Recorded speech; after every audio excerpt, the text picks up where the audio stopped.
사랑하는 성도님들, 안녕하셨습니까? 오늘도 하나님께서 귀한 은혜의 하루를 우리 가운데 허락해 주셨습니다. 오늘도 말씀을 볼 때 그 말씀이 우리에게 생명의 양식이 되어 귀한 능력으로 오늘 우리의 삶에 나타날 수 있기를 간절히 소망해 봅니다.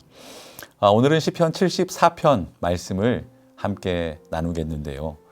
여러분 1절에서 11절을 보면 이방인의 침략으로 인한 하나님의 백성들의 참상, 특히 성소의 참상을 보여주고 있습니다.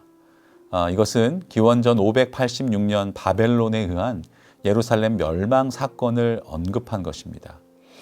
바벨론의 느부갓네살 왕은 기원전 605년과 그리고 기원전 597년 두 차례에 걸쳐 유다를 침공하였습니다. 그리고 기원전 588년에는 제3차로 유다를 침공하여 온 나라를 유린하고 마침내는 예루살렘을 포위해서 약 1년 6개월 만인 기원전 586년 예루살렘 성을 함락하였습니다. 이때 예루살렘에 거하던 수많은 유다 사람들이 학살을 당하고 바벨론으로 포로로 끌려갔으며 예루살렘 성과 성전도 완전히 파괴되었습니다. 오늘 본문은 바로 이러한 참상을 특히 성전 파괴를 중심으로 기록하고 있습니다. 그런데 1절 말씀을 보면 하나님이여 주께서 어찌하여 우리를 영원히 버리시나이까 어찌하여 주께서 기르시는 양을 향하여 진노의 연기를 뿜으시나이까 라는 말씀 속에서 우리가 한 가지 중요한 사실을 알 수 있습니다. 분명 유다는 이방 군대에 의해 짓밟혀 유린되고 성전은 파괴되었습니다. 그런데 시인은 지금 그 원인을 하나님에게서 찾고 있다라는 겁니다. 분명 유다 백성이 당하는 시련은 사람의 눈으로 볼 때 이방 나라의 침략으로 인한 것이었습니다. 당시 유다를 침공한 바벨론은 근동의 신흥 강대국이었습니다. 당시 근동 세계에서 바벨론에 맞서 싸워 이길 수 있는 나라는 없었습니다. 애굽이 강한 나라이기는 하지만 바벨론의 적수는 되지 못하였습니다. 결국 애굽도 나중에는 바벨론의 지배하에 들어가게 됩니다. 그렇기에 유다가 망한 것은 그들의 힘이 약했기 때문이라고 할 수 있습니다. 그런데도 시편 기자는 유다가 망하게 된 원인을 하나님에게서 찾고 있는 것입니다. 그리고 이러한 시인의 관점은 분명한 사실을 알려줍니다. 유다가 바벨론에 의해 멸망한 것은 하나님이 그들에게 진노하셨고 그들을 버리셨기 때문이고 유다의 국력이 바벨론에 비해 약하였던 것은 그들이 망한 표면적인 원인일 뿐 실제 이유는 하나님이 유다를 버리셨기 때문이다라는 겁니다. 여러분 실제 바벨론이 아무리 강한 나라라 해도 하나님이 당신의 백성을 버리지 않으셨다면 그 나라를 파멸시킬 수 없었을 겁니다. 아모스 선지자는 아모스서 3장 6절에 성읍에서 나팔이 울리는데 백성이 어찌 두려워하지 아니하겠으며 여호와의 행하심이 없는데 재앙이 어찌 성읍에 임하겠느냐라고 하였습니다. 유다는 그동안 우상을 숭배하며 극도로 부패하고 타락하였습니다. 하나님은 선지자들을 통하여 수없이 죄에서 돌이킬 것을 촉구하시고 심판을 경고하셨지만 그들은 끝내 돌이키지 않았습니다. 이에 하나님은 진노하셔서 바벨론으로 하여금 유다를 쳐서 파멸시키도록 하신 것입니다. 특별히 하나님은 바벨론 군대로 하여금 성전까지도 완전히 파괴하게 하심으로 당신이 유다를 버리셨다라는 것을 그들로 하여금 분명히 깨닫게 하셨습니다. 그렇습니다. 하나님의 백성이 시련을 당한다면 그것은 하나님이 허용하신 결과입니다. 물론 하나님의 백성이 당하는 모든 시련이 죄의 결과는 아닙니다. 하나님의 백성이 당하는 시련 가운데에는 그들의 죄와 무관하게 당하는 시련도 분명히 있습니다. 즉, 죄와 무관하게 오는 고난으로 인한 시련도 있다라는 것입니다. 그러나 어느 경우이든 하나님의 백성에게 임하는 모든 시련은 하나님이 허용하신 결과입니다.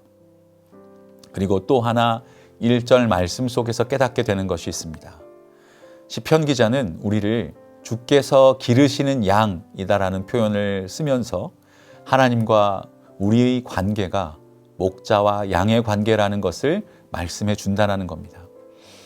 이렇게 어두운 멸망의 자리에 있는 것 같지만, 그리고 그 고통이 1절에 나오듯 영원히라는 표현에서처럼 끝이 없을 것 같지만, 그래도 하나님과 우리의 관계가 목자와 양이요, 우리는 그의 기르시는 양이라는 사실을 분명히 깨닫게 해주고 있습니다.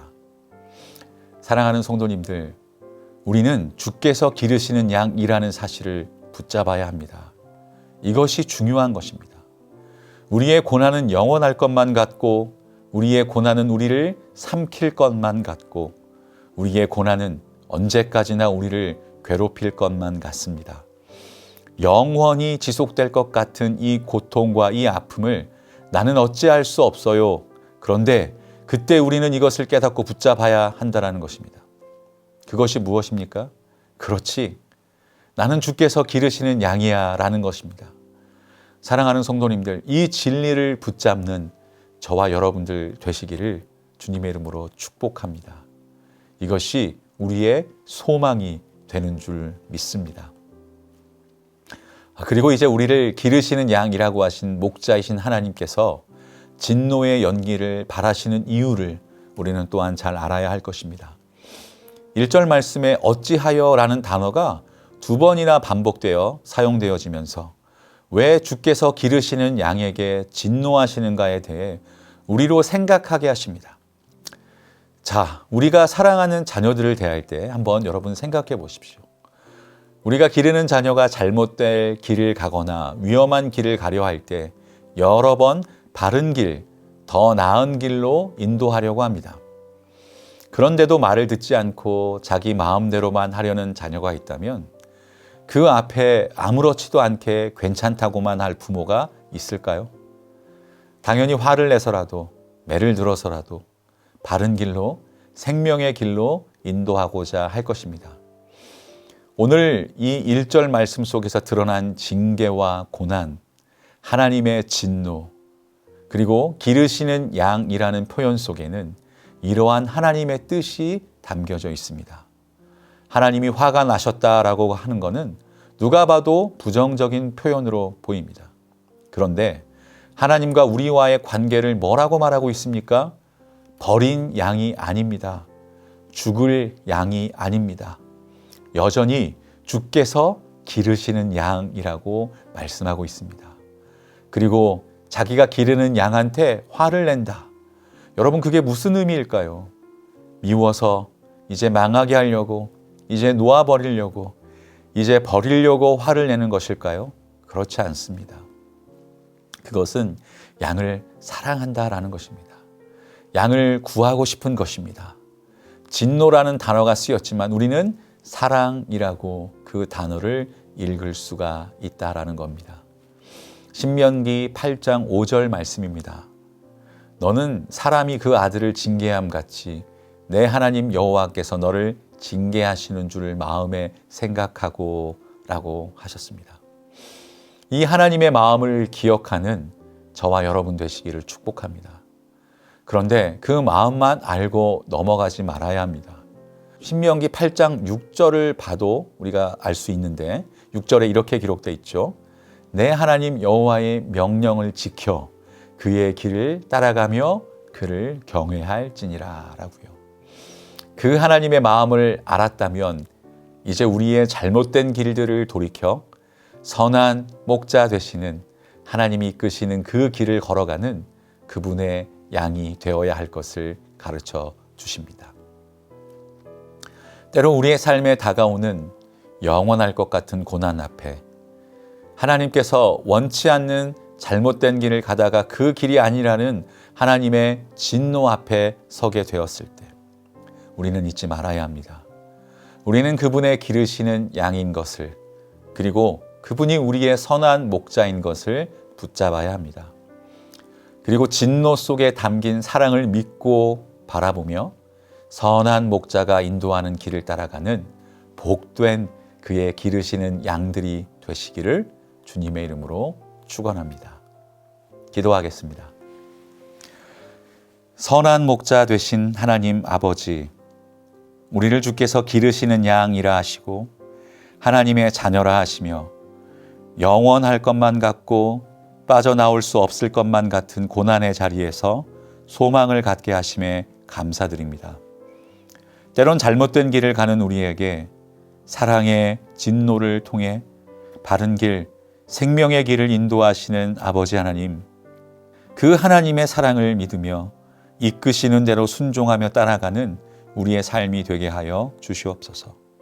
우리를 끝까지 사랑하시고 생명 주시기까지 사랑하신 선한 목자 되신 예수님의 이름으로 기도드립니다. 아멘.